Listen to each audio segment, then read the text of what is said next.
Capítulo 2. Consciência. O caminho para escapar do sofrimento. Não crie mais sofrimento no presente. Ninguém tem uma vida livre de sofrimento e mágoa. Não é uma questão de aprender a viver com isso em vez de tentar evitar?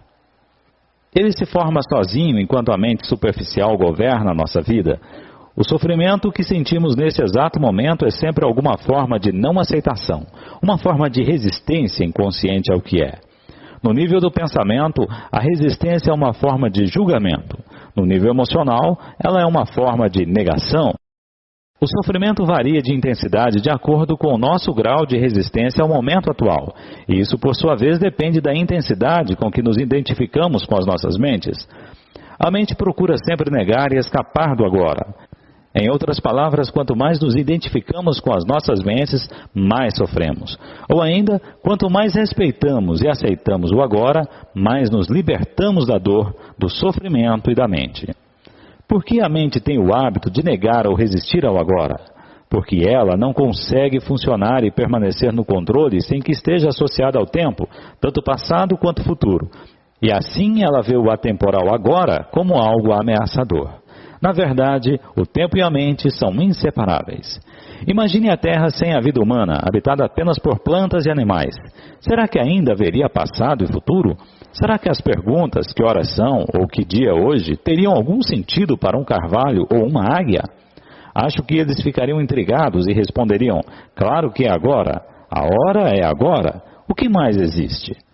Não há dúvida de que precisamos da mente e do tempo, mas no momento em que eles assumem o controle das nossas vidas, surgem os problemas, o sofrimento e a mágoa.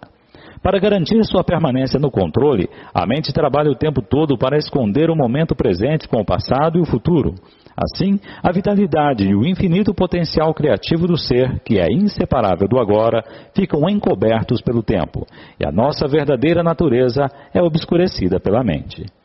Todos nós sofremos ao ignorar ou negar cada momento precioso ou reduzi-lo a um meio para alcançar algo no futuro, algo que só existe em nossas mentes, nunca na realidade. O tempo acumulado na mente humana encerra uma grande quantidade de sofrimento, cuja origem está no passado. Se não quer gerar mais sofrimento para você e para os outros, não crie mais tempo, ou pelo menos não mais do que o necessário para lidar com os aspectos práticos da sua vida. Como deixar de criar tempo? Tendo uma profunda consciência de que o momento presente é tudo o que você tem. Faça do agora o foco principal da sua vida. Se antes você se fixava no tempo e fazia rápidas visitas ao agora, inverta essa lógica, fixando-se no agora e fazendo visitas rápidas ao passado e ao futuro. E isso só quando precisar lidar com os aspectos práticos da sua vida. Diga sempre sim ao momento atual. O que poderia ser mais insensato do que criar uma resistência interior a alguma coisa que já é? O que poderia ser mais insensato do que se opor à própria vida, que é agora e sempre agora? Renda-se ao que é. Diga sim para a vida e veja como de repente a vida começa a trabalhar mais a seu favor em vez de contra você. Às vezes o momento atual é inaceitável, desagradável ou terrível. As coisas são como são. Observe como a mente julga continuamente o comportamento atribuindo nomes às coisas. Entenda como esse processo cria sofrimento e infelicidade. Ao observarmos o mecanismo da mente, escapamos dos padrões de resistência e podemos então permitir que o momento atual exista. Isso dará a você uma prova do estado de liberdade interior, o estado da verdadeira paz interior. Veja então o que acontece e parta para a ação, caso necessário ou possível. Aceite, depois haja. O que quer que o momento atual contenha, aceite-o como uma escolha sua. Trabalhe sempre com ele, não contra. Torne-o um amigo e aliado, não seu inimigo. Isso transformará toda a sua vida como por milagre. Dissolvendo o sofrimento do passado. Enquanto não somos capazes de acessar o poder do agora, vamos acumulando resíduos de sofrimento emocional. Esses resíduos se misturam ao sofrimento do passado e se alojam em nossa mente e em nosso corpo. Isso inclui o sofrimento vivido em nossa infância, causado pela falta de compreensão do mundo em que nascemos. Todo esse sofrimento cria um campo de energia negativa que ocupa a mente e o corpo. Se olharmos para ele como uma entidade invisível, com características próprias, estaremos chegando bem perto da verdade. É o sofrimento emocional do corpo. Apresenta-se sob duas modalidades, inativo e ativo. O sofrimento pode ficar inativo 90% do tempo, ou 100% ativado em alguém profundamente infeliz. Algumas pessoas atravessam a vida quase que inteiramente tomadas pelo sofrimento, enquanto outras passam por ele em algumas situações que envolvem relações familiares e amorosas, lesões físicas ou emocionais, perdas do passado, abandono, etc. Qualquer coisa pode ativá-lo, especialmente se encontrar ressonância em um padrão de sofrimento do passado. Quando o sofrimento está pronto para despertar do estágio inativo, até mesmo uma observação inocente feita por um amigo ou um pensamento é capaz de ativá-lo. Alguns sofrimentos são irritantes, mas inofensivos, como é o caso de uma criança que não para de chorar. Outras são monstros destrutivos e mórbidos, verdadeiros demônios. Alguns são fisicamente violentos, outros emocionalmente violentos. Eles podem atacar tanto as pessoas à nossa volta quanto a nós mesmos, seus hospedeiros. Os pensamentos e sentimentos relativos à nossa vida tornam-se então profundamente negativos e autodestrutivos. Doenças e acidentes frequentemente acontecem desse modo. Alguns sofrimentos podem até levar uma pessoa ao suicídio. Às vezes levamos um choque ao descobrir uma faceta detestável em alguém que pensávamos conhecer bem. Entretanto, é mais importante observar essa situação em nós mesmos do que nos outros. Preste atenção a qualquer sinal de infelicidade em você, qualquer que seja a forma, pois talvez seja o despertar do sofrimento. Ele pode se manifestar como uma irritação, um sinal de impaciência, um mar sombrio, um desejo de ferir, sentimentos de raiva, ira, depressão ou uma necessidade de criar algum tipo de problema em seus relacionamentos. Agarre o sinal no momento em que ele despertar de seu estado inativo. O sofrimento deseja sobreviver, mas para isso precisa conseguir que nos identifiquemos inconscientemente com ele.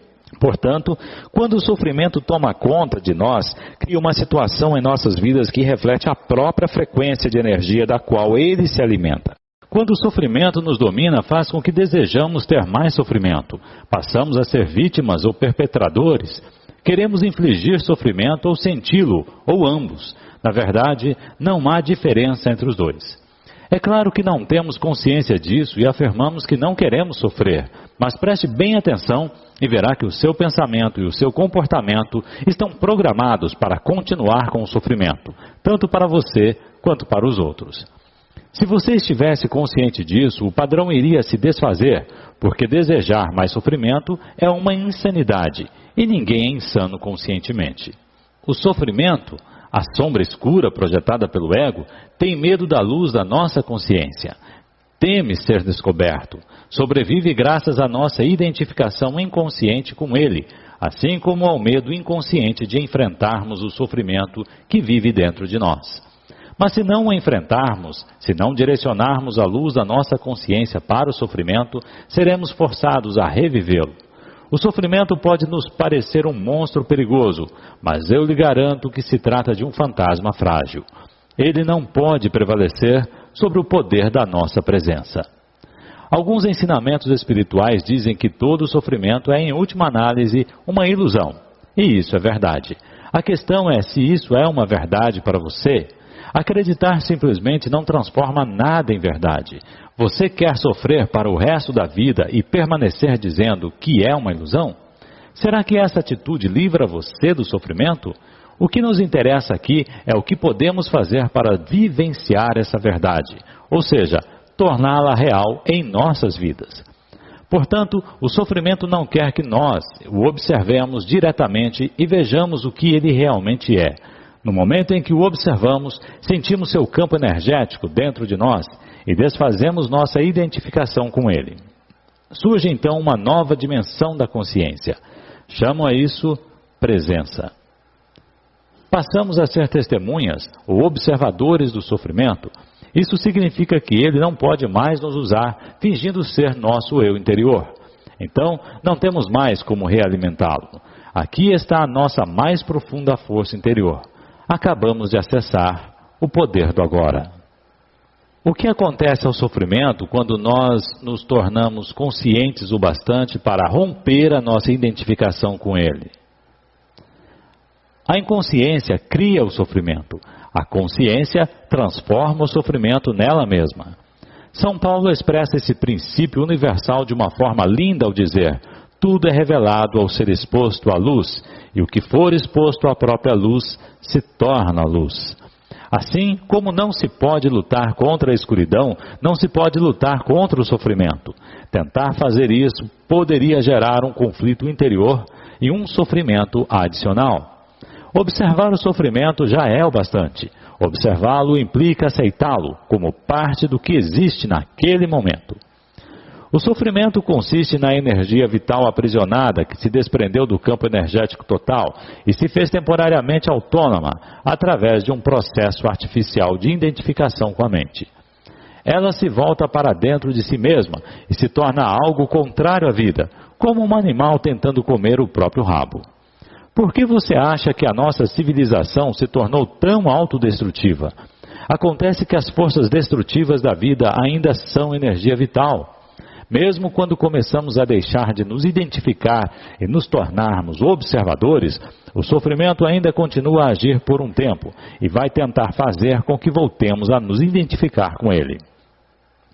Embora não esteja mais recebendo a energia originada da nossa identificação com ele, o sofrimento ainda tem sua força, como uma roda gigante que continua a girar, mesmo quando deixa de receber o impulso.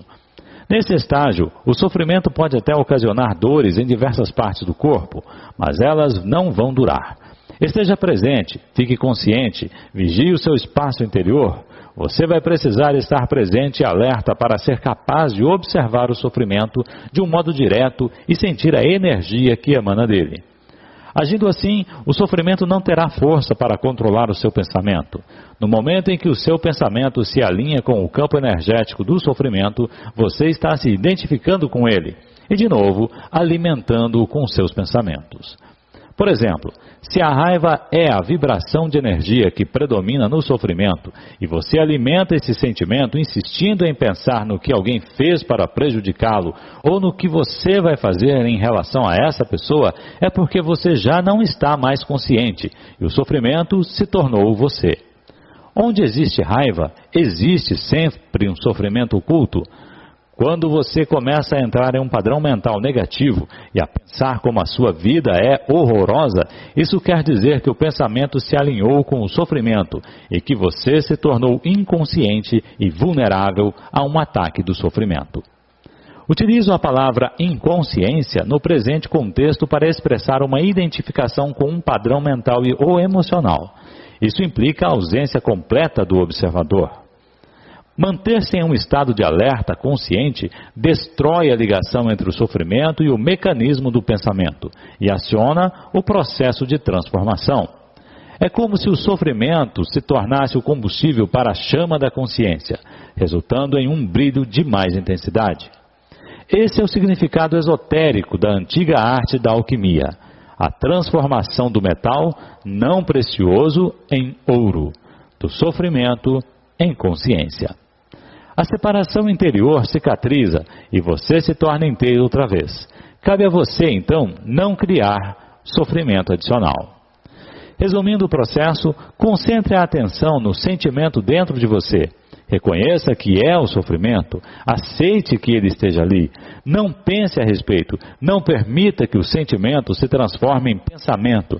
Não julgue nem analise, não se identifique com o sentimento. Esteja presente e observe o que está acontecendo dentro de você. Perceba não só o sofrimento emocional, mas também a presença de alguém que observa, o observador silencioso. Esse é o poder do agora, o poder da sua própria presença consciente. Veja então o que acontece. Em inúmeras mulheres, o sofrimento manifesta-se em particular no período anterior ao fluxo menstrual. Mais adiante comentarei as razões pelas quais isso acontece. No momento, o importante é que você seja capaz de estar alerta e presente quando o sofrimento aparecer e de observar o sentimento em vez de deixar dominar-se por ele. Essas atitudes proporcionam uma oportunidade para a mais poderosa das práticas espirituais e tornam possível uma rápida transformação de todo o passado. A identificação do ego com o sofrimento. O processo que acabei de descrever é extremamente poderoso, embora simples. Poderia ser ensinado a uma criança e tenho a esperança de que um dia será uma das primeiras coisas a serem aprendidas na escola. Uma vez entendido o princípio básico do que significa estar presente observando o que acontece dentro de nós e entendermos isso quando passarmos pela experiência, teremos à nossa disposição a mais poderosa ferramenta de transformação. Não nego que podemos encontrar uma forte resistência interna tentando nos impedir de pôr fim à identificação com o sofrimento. Isso acontecerá particularmente se tivermos vivido intimamente identificados com o sofrimento emocional durante a maior parte de nossas vidas e se tivermos investido nele uma grande parte, ou mesmo todo o nosso sentido de eu interior. Isso significa que construímos um eu interior infeliz por conta do sofrimento e acreditamos que somos essa ficção fabricada pela mente. Nesse caso, nosso medo inconsciente de perder a identidade vai criar uma forte resistência a qualquer forma de não identificação. Em outras palavras, você preferiria viver com o sofrimento, ser o sofrimento, a saltar para o desconhecido, correndo o risco de perder o seu infeliz, mas familiar eu interior. Se esse é o seu caso, observe a resistência dentro de você. Observe o seu apego ao sofrimento. Esteja muito alerta. Observe como é estranho ter prazer em ser infeliz. Observe a compulsão de falar ou pensar a esse respeito. A resistência deixará de existir se você torná-la consciente.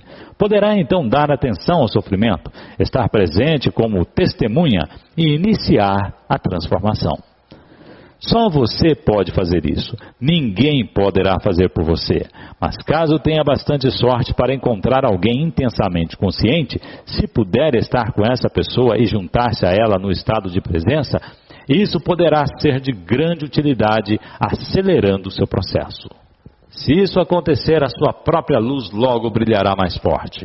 Quando colocamos um pedaço de lenha que tenha começado a queimar há pouco tempo perto de outro que está queimando vigorosamente e depois separamos os dois novamente, o primeiro tronco passará a queimar com uma intensidade muito maior. Afinal de contas, é o mesmo fogo. Ser um fogo dessa natureza é uma das funções de um mestre espiritual. Alguns terapeutas estão aptos a preencher essa função, desde que tenham alcançado um ponto além do nível de consciência e sejam capazes de criar e sustentar um estado de presença intensa e consciente enquanto estiverem trabalhando com você. A origem do medo. Você mencionou o medo como uma parte do nosso sofrimento emocional latente. Por que há tanto medo na vida das pessoas? Uma certa dose de medo não é saudável? Se eu não tivesse medo do fogo, poderia colocar minha mão dentro dele e me queimar. A razão pela qual não colocamos a mão no fogo não é um medo, e sim a certeza de que vamos nos queimar. Não é preciso ter medo para evitar um perigo desnecessário, basta um mínimo de inteligência e bom senso. Nessas questões práticas é muito útil aplicarmos as lições do passado, mas se alguém nos ameaça com fogo ou com violência física, talvez experimentemos uma sensação como o medo. É uma reação instintiva ao perigo, sem relação com a doença psicológica do medo de que estamos tratando aqui. A doença psicológica do medo não está presa a qualquer perigo imediato, concreto e verdadeiro. Manifesta-se de várias formas, tais como agitação, preocupação, ansiedade, nervosismo, tensão, pavor, fobia, etc. Esse tipo de medo psicológico é sempre de alguma coisa que poderá acontecer, não de alguma coisa que está acontecendo neste momento. Você está aqui e agora, ao passo que a sua mente está no futuro. Essa situação cria um espaço de angústia. E caso estejamos identificados com as nossas mentes e tivermos perdido o contato com o poder e a simplicidade do agora, essa angústia será nossa companhia constante. Podemos sempre lidar com uma situação no momento em que ela se apresenta, mas não podemos lidar com algo que é apenas uma projeção mental. Não podemos lidar com o futuro. Além do mais, enquanto estivermos identificados com a mente, o ego regerá as nossas vidas. como mencionei anteriormente. Por conta da sua natureza ilusória e apesar dos elaborados mecanismos de defesa, o ego é muito vulnerável e inseguro e vê a si mesmo sob constante ameaça. Esse é o caso aqui mesmo que o ego seja muito confiante em sua forma externa. Agora lembre-se de que uma emoção é a reação do corpo à mente. Que mensagem o corpo está recebendo permanentemente do ego? O falso eu interior construído pela mente. Perigo, estou sob ameaça. E qual é a emoção gerada por essa mensagem permanente? Medo, é claro. O medo parece ter várias causas. Tememos perder, falhar, nos machucar. Mas em última análise, todos os medos se resumem a um só: o medo que o ego tem da morte e da destruição. Para o ego, a morte está bem ali na esquina. No estado de identificação com a mente, o medo da morte afeta cada aspecto da nossa vida. Por exemplo, mesmo uma coisa aparentemente trivial ou normal, como a necessidade de estar certo em um argumento e demonstrar a outra pessoa que ela está errada, defendendo a posição mental com a qual nos identificamos, acontece por causa do medo da morte. Se estivermos identificados com uma atitude mental e descobrirmos que estamos errados, nosso sentido do eu interior baseado na mente corre um sério risco de destruição. Portanto, assim como o ego, você não pode errar. Errar é morrer. Muitas guerras foram travadas por causa disso e inúmeros relacionamentos foram destruídos.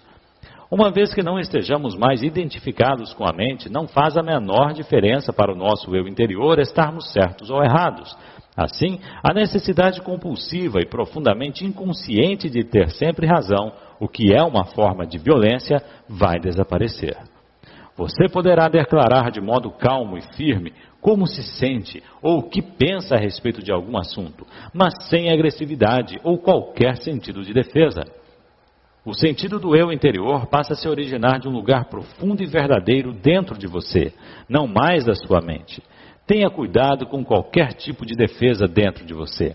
Está se defendendo de quê? De uma identidade ilusória? De uma imagem em sua mente? De uma entidade fictícia?